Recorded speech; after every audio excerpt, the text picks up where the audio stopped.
Coach Bacon is excited. I hope you are too. Workout 22.1 was released. It is game time for the 2022 CrossFit Games Open. We've got a 15-minute AMRAP, the RX version, 3 wall climbs, 12 alternating dumbbell snatches, and 15 box jump overs. In this video, I'm going to give some advice for pacing and strategy for the RX version. Hopefully all of those things will apply for the movements that are similar for both the scaled and the foundations version as well. We'll start with the wall walks, then go to the snatches, then go to the box jump overs. At the end of the day, as always, as some of you have pointed out, the name of the game is pacing. Go slower than you think.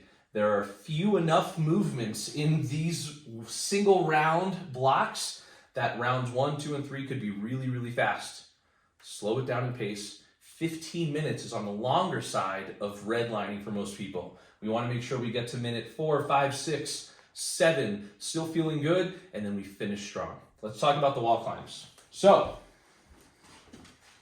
for the purposes of this video, rough lines on the ground, not perfect. I'm not wearing shoes and there's glass here. You'll get the point. My goal here in this section is to train you and help you be more efficient with these movements. For the gentlemen, the line here is 60 inches. The line there for everyone is 10 inches. Number one is find a place where you're comfortable on the ground with as little of your finger as possible on the line for you to be safe. That's it. Then hand width, as Bacon's going to help you know here, is as close as they are for you to feel stable upside down. Some people will want to go wide, but as you get inverted, that's not a good idea. So bring your hands in where you feel confident. From here, I suggest pushing up into that all fours position and establishing a locked out elbow. As I start to get inverted, if my elbows are bent, it's going to put a lot more strain on my shoulder. So from that ground position, fingertips are on the line, push back in all fours, lock out my elbows. Then from here, both feet need to be on the ground before you move your hands. So big kick up with your leg, other leg comes up, then you're good to move. Big presses with your palms, any part of your hand on the tape, boom, come all the way back down. Both hands on. Once you're there, just get back on the ground. The longer you take to get back onto the floor, the more time under tension you're gonna have. You're gonna burn out a lot sooner. So, hands on the line, walk up into all fours, big kick up, other leg, a couple of big pushes. Get some part of your hand on the tape, and then come all the way back down, hand, feet. Those are gonna be more of a grind, finding a pace where you can get back on the ground.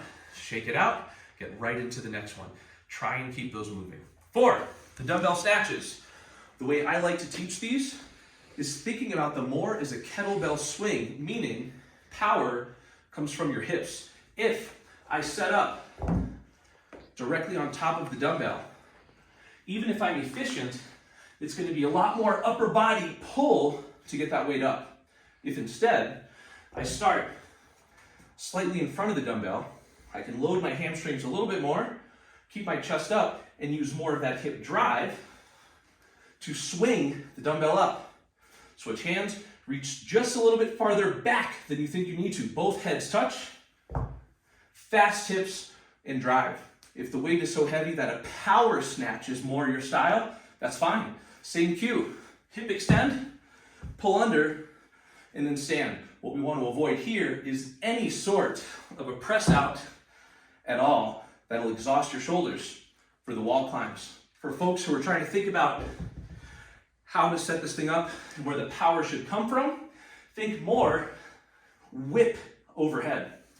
Tap down, whip overhead. If I round my back and drop my chest, this is immediately going to recruit more lower back, and that's going to fatigue me on the box jump. So try your best to think arm locked, second hand comes up, quick transition, hinge, chest up, punch, switch, hinge, chest up, and that is how you'll do the snatches. For the box jump overs, if you take off and land at the same time, you must step down. That's actually an advantage. It'll help closer to make the playing field a little closer. Jump up.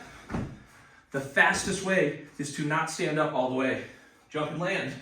Rotate. Some people like the back foot to step off. I don't care which foot steps off. What I want you to think about, if your goal is efficiency, The second your second foot touches, go right into it. So land, either stand if you need a rest, or stay low. 1 foot down, second foot touches, right into the next one. Rotate, second foot. As long as your breath stays calm here, most athletes should be able to keep moving. If you rest on top of the box, odds are you're gonna rest less than if I step down, walk away from the box, and contemplate life. So try to keep moving. Land, spin, second foot, and continue. Stay low and go, as we say. It's gonna be a fun workout. 15 minutes, my advice again, go slower than you want for the first half of the workout. You control your breath as you move from station to station. Stay calm. When you hear that halfway point or 5 minutes to go, if you got it, turn it on. But coming out hot the first 2, 3, 4 rounds is likely going to lead to a lot of standing around later. Any questions? Let me know. Good luck, have fun. I believe in you. The Open is here.